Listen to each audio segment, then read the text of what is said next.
시편 1편을 펴셔서요. 한번 읽어볼 텐데 아마 암송하시는 분들도 상당히 많이 계시지 않을까 싶습니다. 자, 시편 1편 1절, 2절, 6절인데 1절, 2절까지만 다 같이 한번 읽어보도록 하겠습니다. 같이 읽습니다. 시작! 복 있는 사람은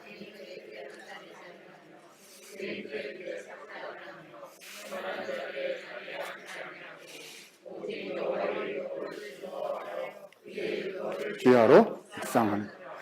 자, 혹시 펜이나 형광펜이나 이런 거 있으시면요. 복 있는 사람은 거기다가 쫙 네모꽝 이렇게 하시면 되겠죠. 그럼 제가 학교에서 우리 전도사님들하고 성경 수업할 때는 지금은 이제 우리 훌륭하신 성도님들이 많이 계시는데요. 이제 제가 오늘 처음 왔잖아요, 여기에. 좋으신 분들 같다는 생각은 들지만 처음 만난 자리여가지고 제가 학교에서 늘 있는 학생들이 할 때는 밑줄 쫙 무궁화 100만 개 뭐 이렇게 하거든요. 그렇죠? 네, 여러분 복 있는 사람은 이라는 말이 1편의 화두입니다. 1편은 뭘 설명하는 시죠? 복 있는 사람은 어떤 존재인지를 설명해 주시는 그런 본문이에요. 그러니까 시는 어떻게 이해하셔야 되냐 하면은요. 이제 우리말로 쉽게 얘기하자면 시는 이렇게 흘러가는 거예요. 이렇게. 그죠? 우리는 시편을 읽으려고 할 때 대개 어떻게 읽으시냐 하면은요. 그냥 유명하거나 마음에 와서 닿는 구절 한 절 이렇게 띄어가지고 묵상하고 또 암송하시고 묵상하시고 이제 이렇게 많이 하시잖아요. 그것도 물론 훌륭한데요. 여러분 시는 그냥 하나예요. 아시죠? 여러분 한국말로도 시 읽어보셨죠? 우리말로 김소월 시 뭐 이런 거 읽을 때 한 줄만 떼가지고 외우나요? 아니잖아요. 시 전체를 읽어야 뭔 말인지 이해할 수 있는 거죠. 시편 1편은요. 하나의 시는 처음에 이렇게 화두를 던져요. 이걸 옛날 우리 국민학교, 초등학교 뭐 이런 거 다닐 때는 심상 뭐 이런 어려운 말로 표현하기도 했었는데요. 이렇게 던져요. 뭔가 이렇게 던지고 그걸 쭉 풀어나가는 방식으로 시가 강물처럼 흘러가는구나 이렇게 생각하시면 되거든요. 자, 1편은 뭐에 대한 시라는 거죠? 복 있는 사람은 어떤 사람이냐라는 데 대한 시예요. 자, 오늘 뭐 다 설명할 수는 없으니까 저는 핵심만 딱딱딱 하고 가겠습니다. 자, 그러면 복 있는 사람은 어떤 사람이죠? 2절에 보니까 복 있는 사람을 이렇게 설명했습니다. 자, 여호와의 율법을 즐거워해서 그 율법을 주야로 자, 뭐 한다? 묵상하는 자로다. 자, 묵상의 밑줄 쫙. 자, 우리는 묵상 그러면 큐티하라는 거군요. 이제 이렇게 생각을 하게 되는데요. 거기서 묵상하다는 말의 원 뜻은 뭐냐 하면은요. 곱씹다. 그렇죠? 혹은 중얼거리다. 이 중얼거리는 게 의미 없이 하는 게 아니라 반복한다는, 그렇죠? 그래서 암송한다는 뜻까지 가게 되는, 반복해서 곱씹고 되새기고 암송한다. 이런 뜻이 되는 겁니다. 그죠? 그러니까 하나님의 말씀을 반복해서 묵상하는 사람이 복 있는 사람이다 라는 거거든요. 자, 그러면 여기에서 말하는 여호와의 말씀은, 여호와의 율법은 뭘 말하는 걸까요? 자, 그거는 끝에 가서 할 거니까 딱 챙겨 놓겠습니다. 일단 말씀이다 이렇게 할게요. 일단 하나님 말씀이다. 자, 그러니까 1절, 2절은 복 있는 사람은 어떤 사람이라고요? 말씀을 반복해서 곱씹고 되새기는 사람이다 라는 뜻인데, 자, 3절과 4절에 가서 보니까요. 그 얘기를 또 하나의 다른 메타포, 비유로 이렇게 전환을 시켜놨습니다. 자, 복 있는 사람은 어떤 사람이죠? 3절에 보니까, 자, 복 있는 사람은 어떤 사람요? 시냇가에 심은, 자, 뭐다? 나무다 그랬습니다. 자, 시냇가에 심긴 나무가 철을 따라 열매를 맺는다고 했거든요. 그래서 잎사귀가 마르지 않고 하는 일이 다 어떻다고요? 형통하다. 이 원문의 직역을 하면은요, 그 나무가 만들어내는 열매가 항상 풍성한 열매를 맺는다. 다 나무 얘기예요, 그냥. 이게 다 나무 얘기거든요. 자, 질문을 한번 해보겠습니다. 여러분, 시냇가에 심겨진 나무잖아요. 이 나무가 왜 항상 열매를 맺는 거죠? 물가에 심겼으니까 열매 맺는 거죠. 자, 질문. 그러면 여기서 시냇가는 뭐죠? 시냇가에 심겨진 나무에서 여기서 시냇가는 뭐죠? 이제 교회에서 우리가 좀 자유롭게 적용을 하다 볼 때는 아유, 우리 구역이 시냇가야. 그러니까 딴 데 가지 말고 여기 있어. 우리 부서에서 봉사해야지. 내년에 중등부 가지 말고 고등부에 계속 있어. 여기가 시냇가인 줄 믿으시기 바랍니다.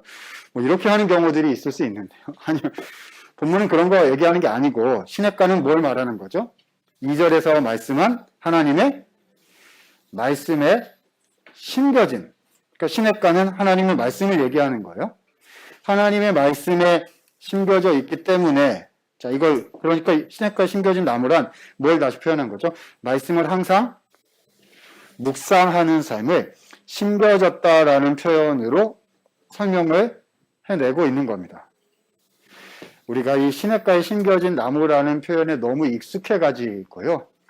그렇지, 시냇가에 심겨져야지 이렇게 그냥 생각하고 넘어가는 경향이 있을 수 있는데요. 여러분, 제가 한번 질문을 해볼게요. 여러분, 어디에 심겨 계세요? 뭘 곱씹고 생각을 하시냐는 말입니다. 말씀 말고 다른 데 심겨 있는 것도 얼마든지 가능하거든요. 교회를 다녀도요. 그죠? 성경을 많이 알아도 말씀에 심겨 있기보다 딴 데 심겨 있을 가능성도 얼마든지 있거든요. 어디 심겨 있어야 된다고요? 시냇가에 심겨진 나무가 돼야 복이 있는 사람이고 그래야 열매를 맺는다라고 말씀해 주시는 거죠. 와, 여러분 근데 그 4절에 보면요. 시냇가에 심겨진 나무랑 반대되는 이미지가 하나가 나옵니다. 자, 4절에 뭐죠? 아기는 그렇지 아니하며 자, 오직 바람에 나는 무엇과 같다? 겨와 같다는 거죠. 요즘에 우리 청년들, 우리 자녀들이 쓰는 그렇죠? 교회 밖의 용어긴 합니다만 아마 다 아실 거예요. 한 방에 훅 간다라는 표현이 있어요. 그죠?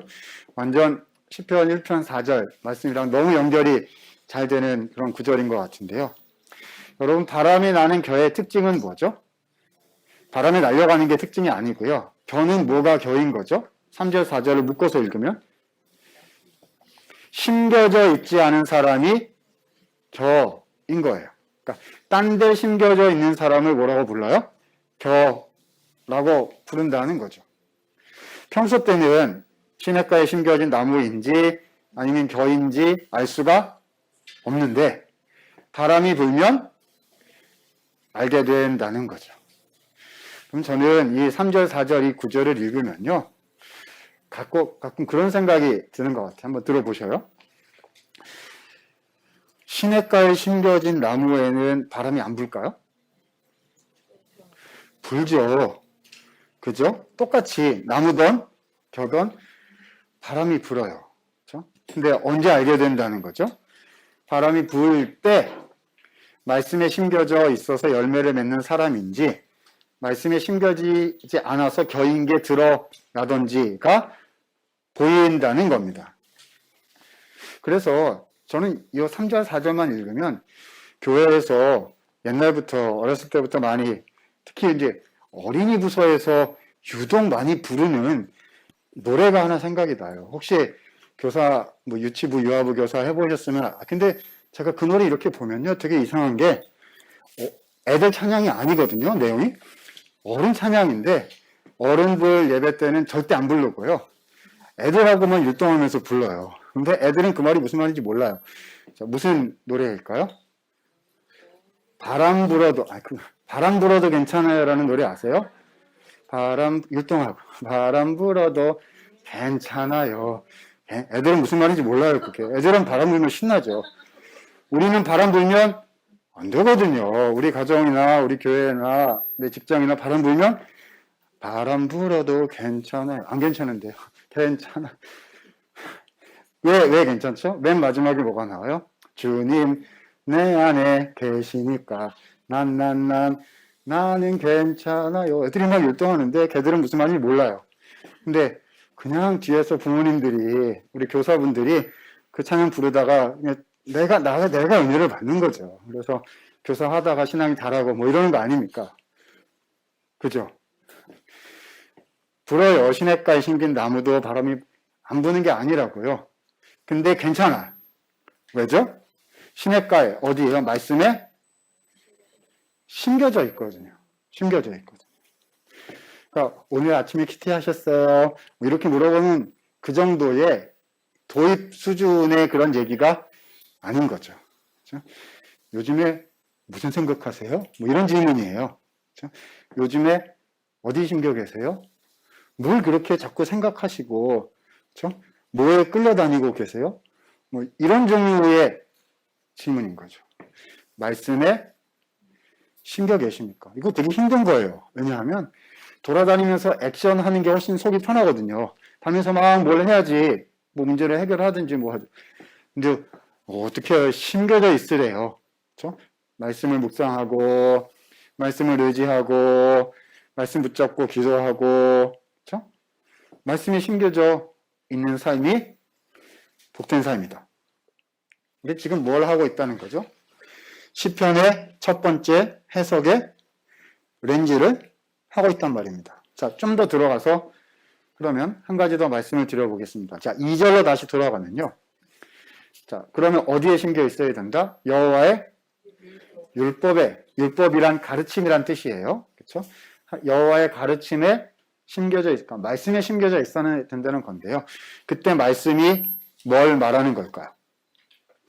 두 개 얘기합니다. 첫 번째는 물론 성경 말씀 전체를 얘기하는 거죠. 하나님 말씀 전체를 얘기하는 거 맞아요. 두 번째, 자, 요 얘기하고 싶은 겁니다. 제가. 자, 여러분 보세요. 시편체 몇 편을 하고 있죠? 우리가 지금 시편체 1편이요. 그죠? 이 시편이 원래부터 맨 처음에 제일 먼저 이렇게 작성이 돼가지고 여기 이 자리에 온 게 아니라고요. 그죠? 따로 지어진 150개가 있었는데 하나님께서 이 시편을 책으로 만든 사람들에게 은혜를 주셔가지고 어디다 갖다 놓게 하셨다는 거예요? 첫 번째 자리에 갖다 놓게 하셨다는 겁니다. 그러면 여기에 나오는 말씀은 여호와의 율법 말씀에 심겨라, 말씀을 묵상해라. 이때 말씀은 뭘 가리키는 걸까요? 앞으로 우리가 읽어 나가게 될 150개의 시, 편, 말씀을 가리키는 거죠. 앞으로 150개를 읽어 나가면서 우리가 온갖 종류의 상황들을 만나게 될 거예요. 어떤 때는 시편 기자가 막 울고 있어요. 고난 때문에. 되게 솔직할 거예요. 어떤 때는 주님 저 원수들을 좀 어떻게 해주십시오. 저거 좀 망하게 해주십시오. 뭐 이렇게까지도 나올 거고요. 어떤 때는 나와서 하나님 그때 약속한 거 왜 안 지킨단 말입니까? 하나님 약속 잊어버렸죠. 약속 지키세요. 뭐 이렇게 얘기하는 시가 있을 거예요. 완전 우리의 속마음을 고스란히 보여주는, 그렇죠? 시편의 표현대로 하면 정직한 기도, 그렇죠? 교회에서 마음대로, 마음대로가 아니라 교회에서 좀 정리해서 쓰는 표현대로라면 담대한 기도, 그렇죠? 가서 마음이 쏟아내는, 그렇죠? 그래서 막 우는 그런 시들이 기도가 나올 거예요. 어떤 때는 문제가 해결이 돼가지고 감사하는 그런 기도도 나와요. 어떤 때는 나 개인의 문제, 어떤 때는 나라와 민족과 공동체 전체의 문제, 온갖 종류의 다양한 상황들이 시편 150개 안에 나올 거란 말입니다. 어떻게 하시라고요? 앞으로 우리가 읽어나가게 될 150개의 시편을 묵상하십시오. 그 시편을 나의 노래로 받아들여서 기도하시고 노래하시고 읊조리시고 반복하십시오. 그러면 이 말씀들에 심겨진 그 우리의 노력과 신앙을 통해서 어떤 일이 생긴다고요? 시냇가에 심은 나무가 철을 따라 열매를 맺음 같이, 그렇죠? 잎사귀가 마르지 아니한 것들이 그 모든 행사가 다 형통하게 될 것이다. 하나님께서 우리에게 해주신 약속이라는 겁니다. 그러니까 시편 1편은 우리에게 뭘 말해주고 있는 거죠? 앞으로 우리가 읽어나가게 될 이 말씀을 어떻게 해요? 그 말씀에 심겨진 나무가 되십시오. 그렇죠? 내 노래, 내 기도를 받아들이셔서 그걸로 기도하시고 그걸로 찬양하는 사람이 되십시오. 그러면 당신은 진정 복 있는 사람임이 반드시 드러나게 될 겁니다. 우리를 시편의 세계를 이렇게 초대하고 있다는 겁니다. 이해되시죠? 자, 옆에 계신 분에게 한번 너무 방역해야 되니까 가까이 가지는 마시고요.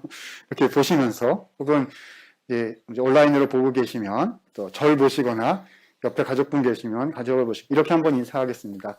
시냇가에 심은 나무가 되십시오. 이렇게 한번 인사할까요? 네, 네, 너무 좋습니다. 말씀에 심겨주면 형통한 복을 얻습니다. 라는 그런 시편 1편이 되겠습니다.